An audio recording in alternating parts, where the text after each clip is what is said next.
Welcome to Slay, the podcast where we dive into all aspects of female health, fitness, and life. I'm your host, Louise Hazel, and in today's episode, we'll be exploring the topic of self-healing.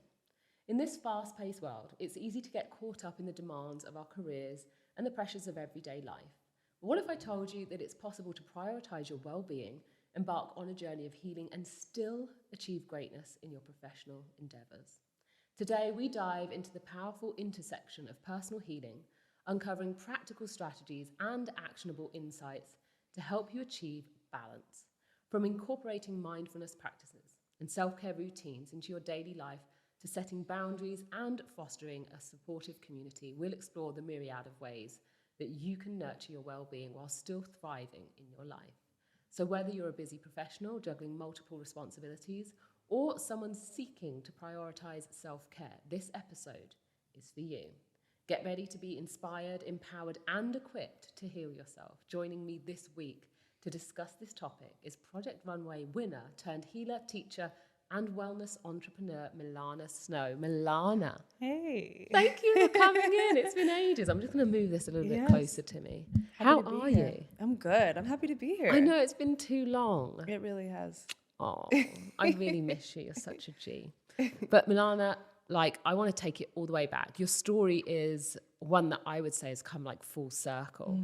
Mm-hmm. You were the winner of Project Runway, dude. Yes. Talk about slay.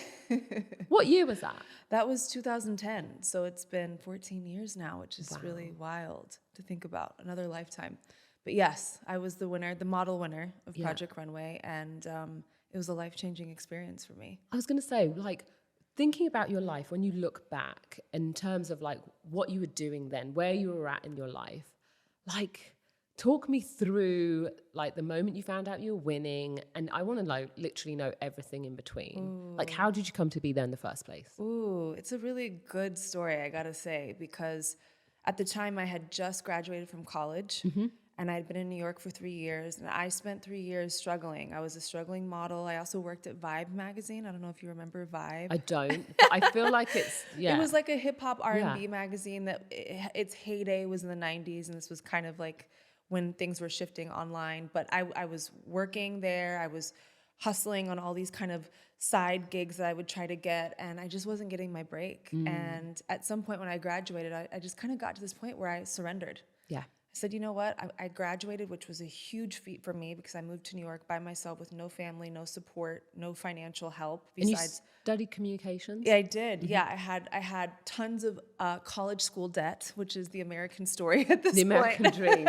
Yeah, thanks. Exactly. And I just kind of thought, you know what? I'm just gonna go out into the world and see what happens. And 10 days later, I got casted on Project Runway, but the funny thing is that the day that I got the audition, my agent called me and he said, okay, you've got 30 minutes to get to this casting. It's going to be closing in 30 minutes. And the second that I hung up my cell phone, which at the time was like a razor because this was a while ago. Well, you held up with it I was like, I heard in my mind, you are the winner of Project Runway. What? True story. Have I never told you this story? No. And you knew that you were going in for that particular role as well? Yeah, I knew that. Well, the thing that was really cool about Project Runway was that it was a great gig because it meant that you were going to be working every day all summer. And if you were a model struggling like me and you weren't on television all the time, it was a huge opportunity because you get a day rate. And then if you win, you get a big cash prize. Yeah. And so I knew that it would be a great opportunity. But when I heard that voice in my mind, I literally laughed out loud and I said, God, can I just go to the audition? That's a lot. And I went to the audition and I felt an energy in the room. And I went home that night. We were going to find out the next day if we got it or not. 17 girls were going to get chosen for the season who would systematically be removed each episode, by the way. One by one. Yes. And was that weekly? It would sometimes be a little bit more than weekly, but on TV it looked like that. Mm-hmm. And I went home and I just prayed and I said, okay, if this really was my higher power, the universe, God speaking to me, then I'm going to assume that if I book this show tomorrow, that I am the winner of Project Runway. Wow. That's just the truth. And that my job is to live that way. And I booked it the next day. And over the course of 4 months, every day I lived like I was in a monastery. I mean, I prayed, I meditated, I visualized. I would go home and look myself in the mirror and say, I am the winner of Project Runway. And 4 months later, I became the winner of Project Runway. That is insane. It doesn't surprise me whatsoever because I feel like I've had those moments in my own life. Yes. But when I actually looked back, and I'm doing my deep dive this week, and I look at the photos of you that you were taking during that time, and you look more like a seasoned model that is completely composed and in control. Like producer Alex, I don't know if we can bring some of those photos up to overlay over this episode, but you literally look like you were meant to be there. So the fact that I'm hearing that, you know, in your own words for the first time, just speaks, I think, to the power of manifestation. Absolutely. It was a moment that I was ready for, and I was waiting for that moment to come. And my old roommate always jokes with me that we had a long hallway between all the apartments in our building in Harlem. And for the first 3 years of me living in New York, I would put a book on my head and walk up and down our hallways preparing to be on Fashion Week. And it wasn't until I got on Project Runway and got to the finale of the season did I actually get that opportunity to walk in New York Fashion Week. Wow. Yeah. Congratulations. Thank you. My winner. So you go from being like literally runway, you know, Fashion Week model. What changes? What leads you into that kind of different path? Because we met here in LA, which is obviously, you know, a far cry from New York. You know, people come to LA because New York is like, you know, what changed? Yeah, no, it's a great question. I mean, so I think the biggest life-changing moment for me was not that I was on the #1 show in the world, which it was. It was literally the #1 show in the world when I was on it. That wasn't what changed my life. What changed my life was the spiritual experience that I had, that I could have an awakening while being in the most material epicenter of the world, which is Fashion Week in New York City. So having that experience and realizing that I could have this connection to a higher power and still have these really cool experiences is what really changed my life, that I could be more intentional. And I always kind of felt like, you know, there was this relationship of just hearing something or having a vision, and then I'd go follow it. But after that, I realized that I could be more of an active participant, that maybe I could start to create some of these things. And so I decided after that I wanted to do television and I wanted to travel. And I started talking about it and started telling people. And then, of course, within a couple of months, I got onto a travel show. And that travel show ended up winning a Webby Award for Best Travel Show on the internet that year. Amazing. And after that, I started to realize, oh, wow, well, maybe this is just how all of this works. So I realized that while I loved acting and I loved modeling and I loved being on TV, what I really was passionate about was helping people heal. And that's what I'd been doing privately for myself and for people that I had known my whole life. And so in 2012, I had a vision to start my business, which was rooftop yoga, on the rooftop of the James Hotel at the time, which was in Soho. And I just started, again, speaking that into existence. And within a couple of months, that became a thing. And that then really got me to realize that all of those worlds could become one, and that I could be a person who had a business that was also centered in what I really care about and what I'm here to do. So let's start with your healing journey. Yeah. Like, you know, you knew obviously at a young age and very early on in your career that you had the power to manifest. But when was the point at which you realized that perhaps there was your own kind of soul work to be done? Yeah, I have a very interesting start because I started meditating when I was 4. Wow. Yeah. I can't even remember, like, I can't even remember being at the ball. It's crazy that I can. It's really weird. I remember very, very clearly the first time my grandmother taught me. We were at her house. I was not even in elementary school yet, and she told me it was time for nap time, and she said, go lay down next to me, close your eyes, and walk out of your body. And that, I learned later, is called astral projection. And she told me, I want you to walk around the house and go see what your mom's doing in the kitchen. I want you to float above the house and move around, you know, things like that. And so she taught me that over the course of, you know, a couple of months to years, where I learned how to chant as a kid and meditate and astral project and heal myself with white light, all these very hippie grandmother things. Where was your grandmother from? Originally from Oklahoma, but we were in Denver, Colorado, and it was just very normal for that kind of thing to happen, but it wasn't normal that a kid would be interested. Right. I was obsessed with it. And from that age, to this very day. Like, I am obsessed with spirituality, obsessed with religion, with healing, with seeing where all of these things connect. And so, I was doing tarot cards at like 8, finding out family secrets. I mean, it was, if you've been a lot. deep, okay, I've got the Queen card, Yeah, and exactly. then I've got this. Yeah. So if you've been meditating since age 4, like, did you ever have any trauma? Like, was there anything that you had to Oh my God. heal? I mean, my whole childhood was basically built on trauma. I mean, really, I had a very tough childhood. I think the divine intervention for me was that I was taught to deal with some of these things in healthy ways really early on. And some of these experiences, by the way, like astral projection or, being able to quickly leave your body when things are happening to you, they have negative effects later in your life. So I had to learn in my 20s and 30s how to return back to my body, how to return back to the present moment, because I was so good at leaving it. Yeah. from Was a it almost really like a young age. disassociation? Yeah, definitely. So I had all these really beautiful powers at a very young age and was very able to kind of see the patterns in the family and patterns in the room. We moved a lot. I moved 11 times by the time I was 13. That's so tough. We Yeah. have a similar kind of upbringing, and it You can be too? so, yeah.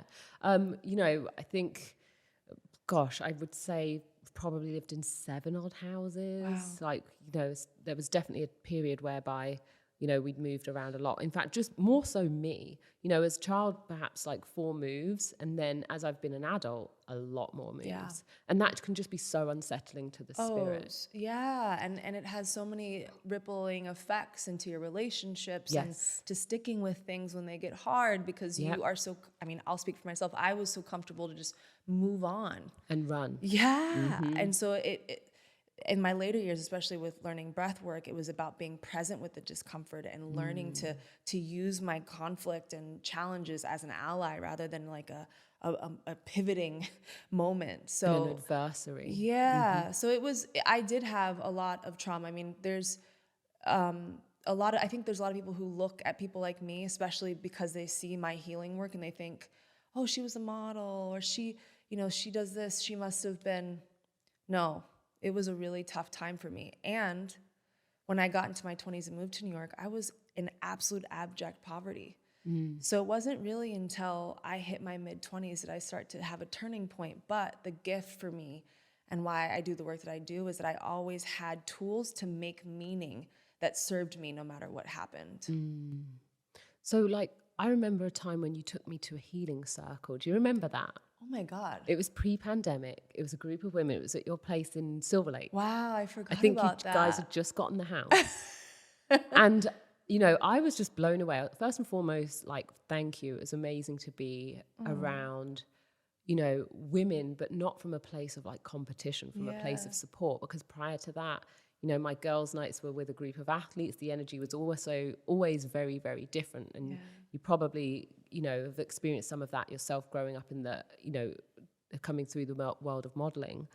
And it was so supportive. Oh. And it was nice to hold space. It was nice to hear and allow everybody to kind of just have their moment to talk about the things that they were going through and just offload a little bit of weight and also kind of like listen and try to advise and guide and counsel. And it was just I remember it just being a really beautiful night. It was a full moon actually. Wow. And I think we wrote up our intentions. I felt like we threw them in the fire. I remember that.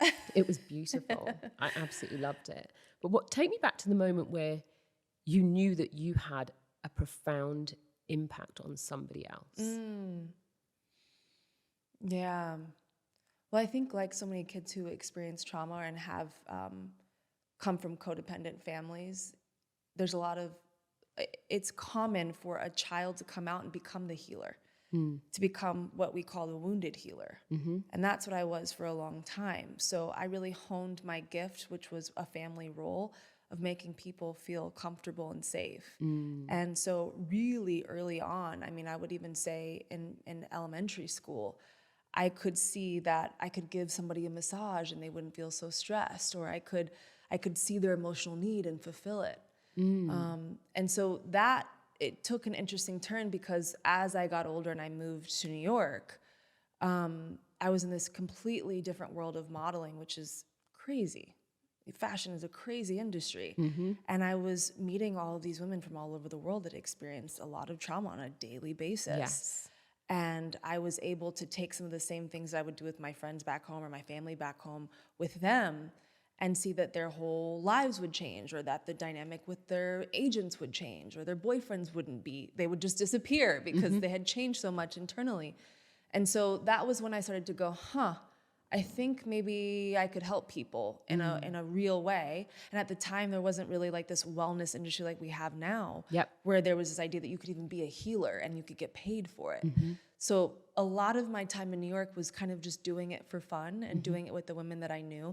And I love that you mentioned the women that we were with that night, because I really love women. I really connect with women. I love men too, but I really feel, and maybe it's because I move so much, but I feel sisterhood with women. It's just, I want to help. I get excited when they win.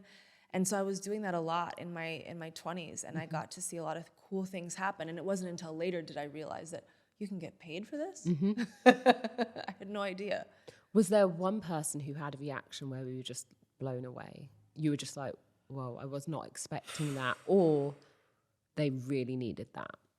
It's hard, man. I got so into my practice and having one-on-ones that I have now seen thousands of people. And I've done a lot of group work where literally hundreds of people at a time come to these sessions. I think the thing that really touches me, especially now that breath work has been my core practice, is that one session can change your life. And I've had clients who were dealing with suicidal ideation. I had clients who had abusive partners at home. I've had clients who were given their last few months to live. The full spectrum of the human experience. I've worked with people one-on-one and in groups. And so it's hard to say, but I will say that I've seen miraculous things happen. Like what? I've had clients who had cancer and would come to me, and I would always advise to continue to go to their doctor so that they could still stay in their medical treatment. I believe in complementary medicine with holistic care. And I've had multiple occasions where clients have had unexplicable resolutions or minimizing of their tumors. I mean, I would never say that it's because of the work that we do, but what I will say is that our mental and emotional states affect our physical body. And so when we start to heal our mind and our emotions, it will impact our physical body.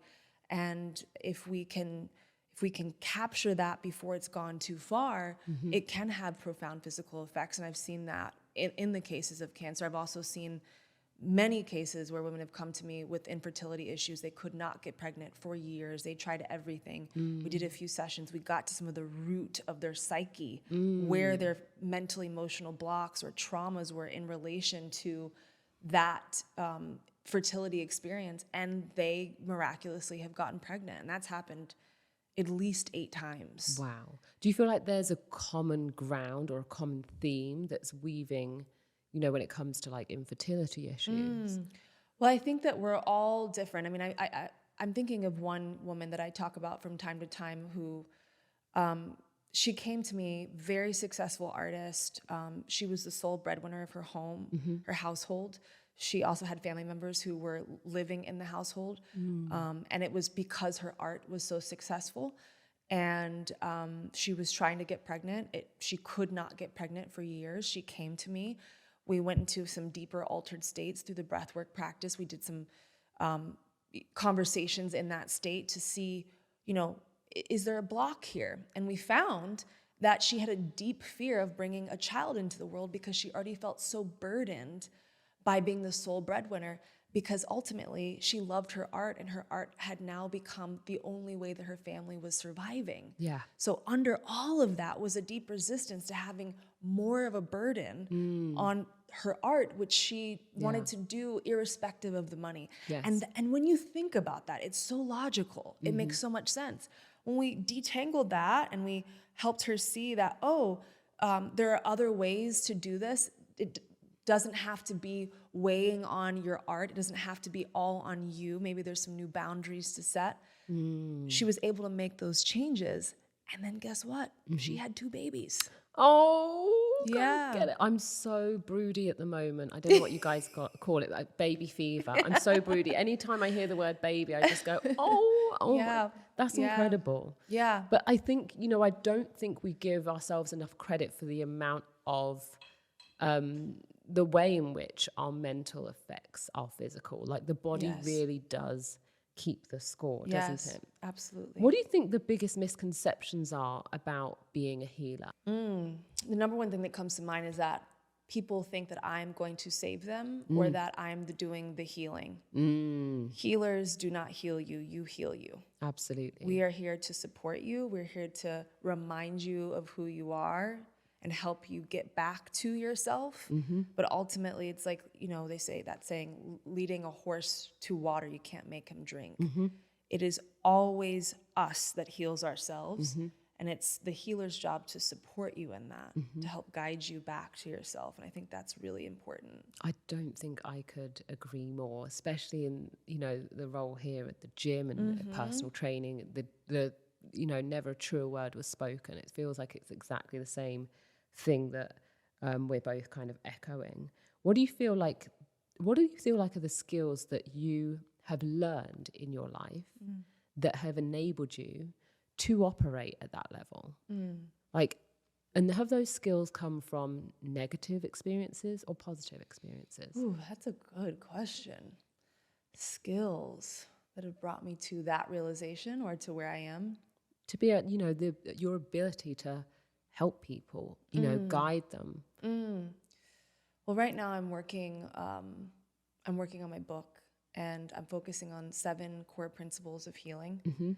Because I think that there are so many ways, infinite ways for us to heal and transform ourselves. And so I thought, let me pick 7 because there's literally an infinite number. And one of those principles is grieving. And I've been talking a lot about that lately. Yes. And it's really essentially the ability to let go. Yes. Yeah.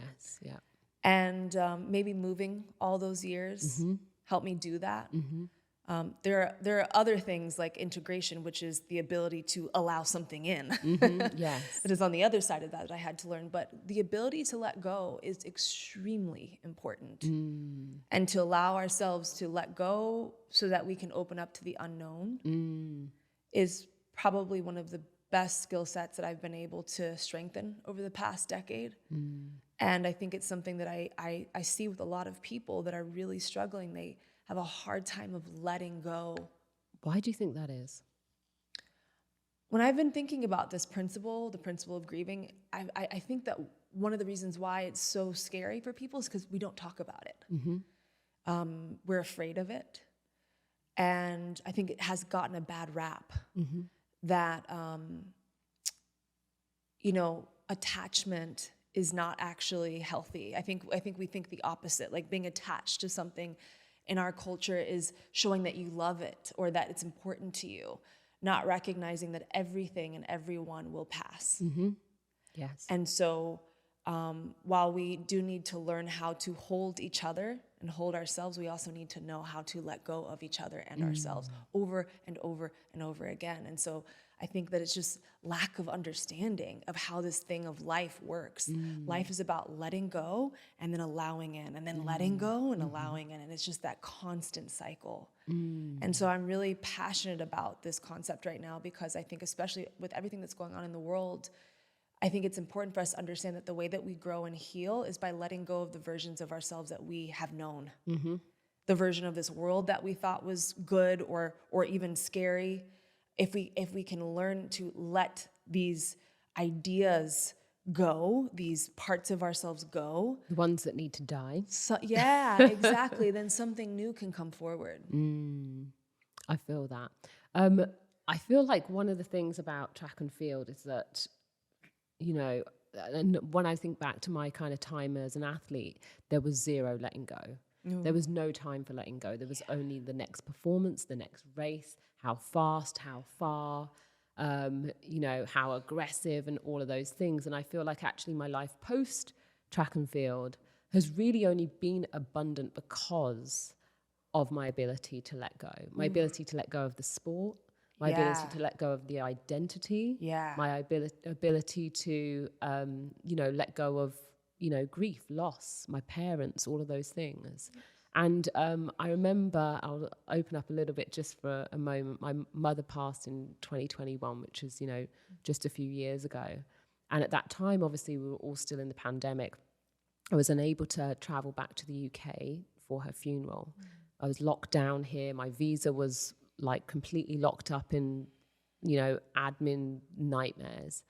And I remember thinking to myself, this is a moment where you need to surrender. And I can remember thinking, if I don't surrender, if I don't let go of the fact that I can't go back and close, and say goodbye, then I will forever be eaten up from the inside out. And I can remember having to take myself to this place where I was like, okay, you're in America, you're over 2,000 miles away, but you're really just still there, even though this, her funeral was happening at a distance. I had to kind of have my own funeral here in LA. And I remember kind of dressing and just going through the motions, and just like I did for my father's funeral, as if I was there that same day. And I think it was that, for me, was the moment when I realized that there are so many deeper levels to grief than we know. And also the levels at which we are and aren't prepared to take ourselves through, because they can feel like a lot. And I think, like you said, you can kind of tell when people haven't necessarily dealt with grief. They carry it a lot. Their bodies, physically, mentally, emotionally. And I think a lot of everything I see here, at the gym and health and fitness, is very much about grieving. Very much about the ability to kind of let go of what we think our bodies should look like, what we think our bodies should be doing, what we think we should be eating, what somebody else is doing. That's a absolute, a beautiful summary. Thank you for sharing that. I think there's something I want to add to that, because one of the things I really heard you say is that you were able to intentionally process despite it not being the way that you would have liked it to be. 100%. And that's a very proactive, conscious thing that you did. And I think grieving includes that you are proactively a part of that relationship. Correct. It may not be what you want it to be, but you're going to work with it nonetheless. And so when I think of grieving, I also think I see the letters GAS, grieving, accepting, and surrendering. And all of those stages are tough, because I feel like the grieving is the trauma, it's the what's happening to you. The acceptance is you are completely powerless. And I can remember in that time thinking, it actually doesn't matter whether I'm here or there. Whilst it matters perhaps to those people who I need to hold space for, in terms of like looking after myself, whether I'm there physically or here physically, the process to a certain extent is the same. Because I still don't want to accept that it's happened. So it doesn't matter whether I'm here or Timbuktu. And then there's the surrender, is just allowing those thoughts, feelings, and that lack of control to wash over you. And I was just like, know me, Millana. Like, that to me is like, that's the hard part. Absolutely. Like, I'm not the type of person, I'm a person that is proactive, super proactive in my life. So the idea of letting go of something and surrendering. And I remember all of our friends like, we'll try and get you back. I know someone on Capitol Hill, let's get that visa stamped. And at one point I was just like, no, just let it be. It's going to be what it's going to be. To be transformed. Instead of trying to change the moment, let it change you. 100%. And it did, and I think it gave me the capacity to, and it sounds weird when you say this, I think it gives you the capacity to almost expedite your grieving process. Exactly. Because I can see how much longer it's been endured in friends and family. And that's not to say that grieving doesn't hurt any less, and that it's any less painful. But I see how I've been able to kind of rebuild a very traumatic period of my life in a very, short amount of time. Yes. And that's how you have to grieve to grow. To be able to step into that next phase of your life, you have to fully move through the grief that is here. And I think when we see people who are holding it in their bodies, or are even stuck in a phase in their life, it's often because they're not willing to let go so that something new can take hold. And that the idea of surrender is that instead of you trying to change what you don't like, it's actually surrendering to allowing it to change you and see who you might become. Now, you mentioned, like, you know, the idea of being able to let go or be feeling stuck, more importantly. And I can't help but think about, like, you know, the use of, you know, drugs like ayahuasca and stuff like that. Because I'm kind of like, on one hand, me being like an athlete and not wanting to put anything in my body whatsoever, like, I'm kind of like, you know, is this just another distraction from the work? Or is this a tool for the work? Like, if I'm a person who's feeling really stuck, shouldn't I be wanting to become unstuck without any other ingredients? Or for a person who's really stuck, are those, you know, are the hallucinogens, those types of drugs, are they actually a gateway to becoming unstuck? Like, where do we kind of draw the line? Where do you stand? What's your thoughts on it? Yeah, I think it's both. I think there are times where psychedelics can be a block and they can be a distraction. And I think there are times I when said hallucinogens, I meant psychedelics. Oh. Go for it. Or there are times where psychedelics are what are called for. I think it's important to note that what we're talking about is ancient technology. I know that it's become like the cool thing in the wellness industry to like do these psychedelics and to brag about it. But we're talking about indigenous cultures having these sacred practices for millennia. And I think what's really interesting is that there's also now a lot of science that's showing us that some of these medicines have profound effects on trauma, on PTSD. And, you know, they're actually testing drugs like MDMA on war veterans because they're seeing that it's helping them to reprogram those experiences of immense unimaginable trauma. So I always say that it's really important for us to think about this for ourselves as individuals and really explore our own inner intention. What is it that we're really wanting to do? Sometimes people are doing drugs because they want to be like their friends, not because it's actually right for them. Right. So it's like anything else. It's like anything else. So for me, I took a long time before I did any psychedelics, any medicine of any type, because I was too dysregulated and I needed to really get back into my body before I got to that. And when I eventually met my partner, who is what they call a psychonaut, he's a very advanced practitioner, I was able to find the safe spaces and people and timing and environments to do that medicine in a really healthy way. So you can go the Western route and work with therapists, but you can also go the indigenous route and work with indigenous people in the home countries that these medicines came from. Either way, it's really important that you recognize that it's a very serious, very life-changing experience, and you want to take that with the utmost respect and awareness. Are there any dangers? Absolutely. I mean, I was just talking to some women. I was in Sayulita that were telling me that there are a lot of cases of people getting assaulted during these practices because they're in environments that are not safe. I think it's really, really important for us to recognize that there are a lot of spiritual environments all over the world in this very city where the people that are guiding and leading it are not safe. And it's really tough sometimes to be able to navigate that, to find out who is and who isn't. And so I think it's really important that we're really tapped into our own intuition and that we follow that and we listen.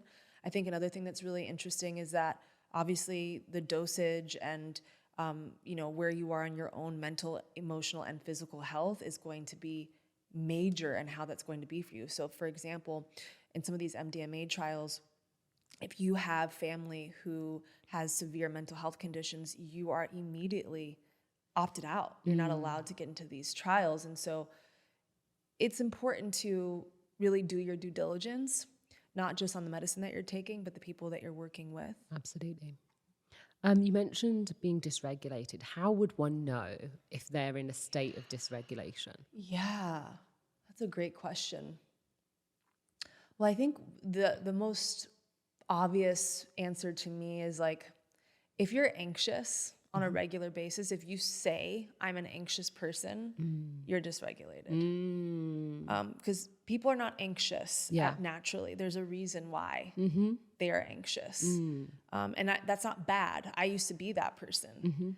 And it was a trauma response for decades. So it's really, to be dysregulated means that you are constantly being stimulated by external stimuli that brings you back to the state of trauma unconsciously.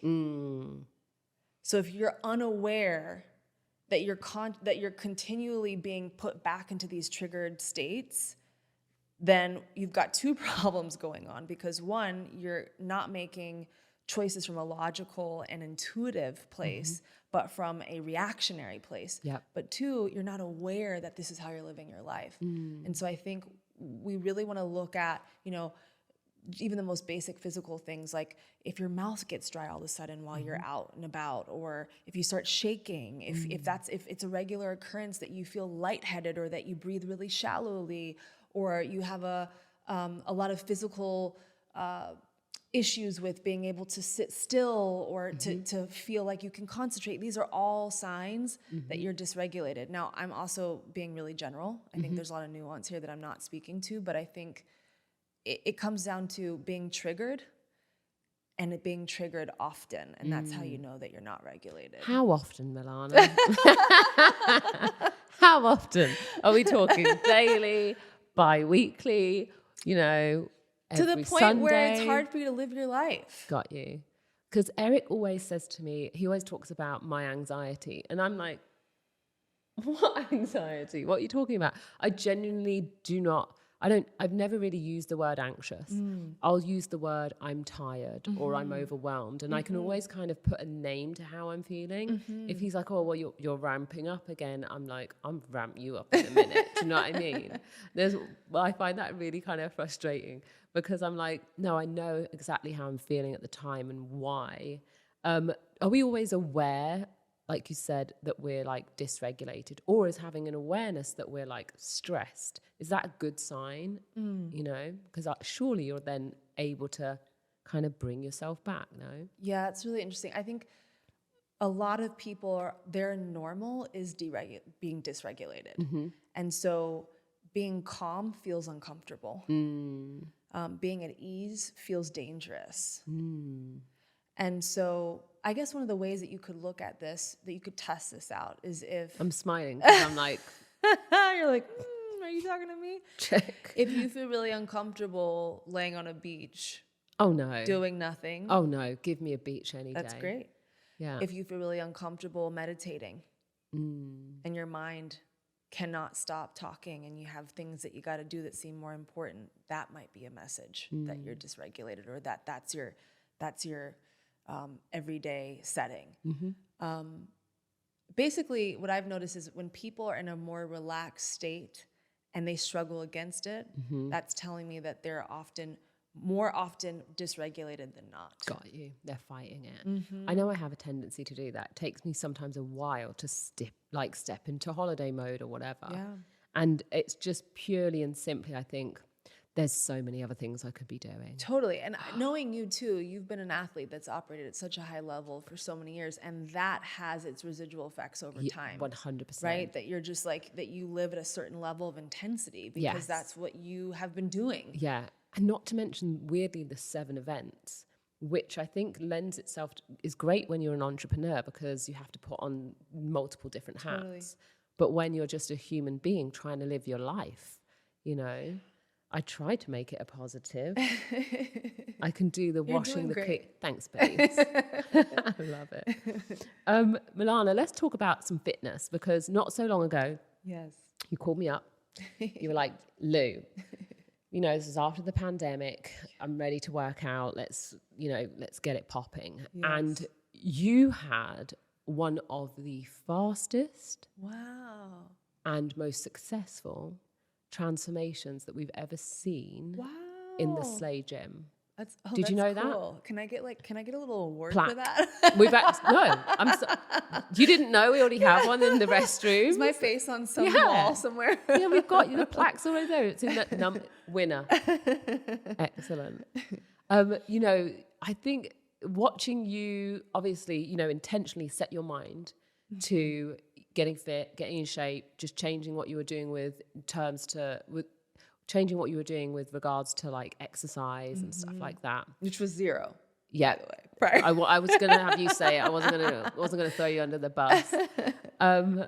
Like watching your approach, militant as expected, but I remember you coming in and just being like, "What?" You couldn't believe how quickly you were getting results, and it was fast. Yeah. What did you learn about your body during that time? Oh my gosh, well, it's so funny because now I'm like, I might need to come back again. I lost so much weight. I mean, it was really something. Yeah. And I think what I learned was that, and I think the pandemic was like this for so many people. I just didn't realize, talk about like just not being conscious of myself. Didn't realize how far it had gotten that I wasn't working out and that I wasn't eating optimally. It just, I think, everything kind of was blurred. And so I think one of the biggest things that you really helped me understand was, no, we need to track these things. And that's not unhealthy, but that's actually more mindful. That's how we can see that, when you eat 2 bananas, that's doing a lot in your daily diet.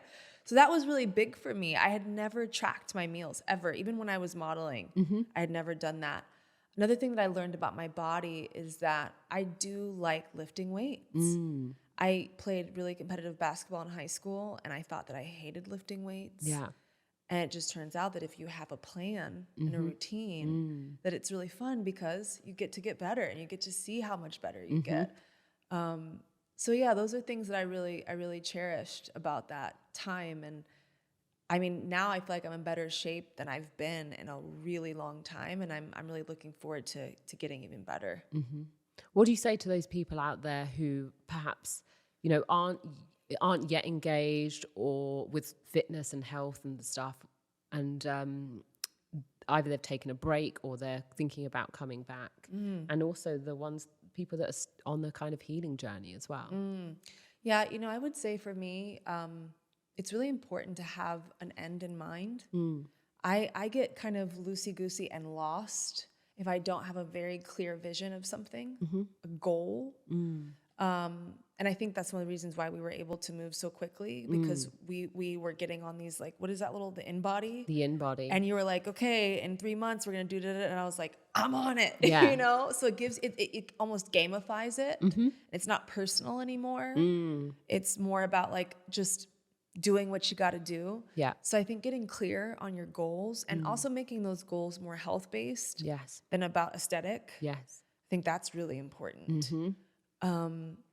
And then the other thing that comes to mind around healing is that working out is one of the easiest ways to process your trauma.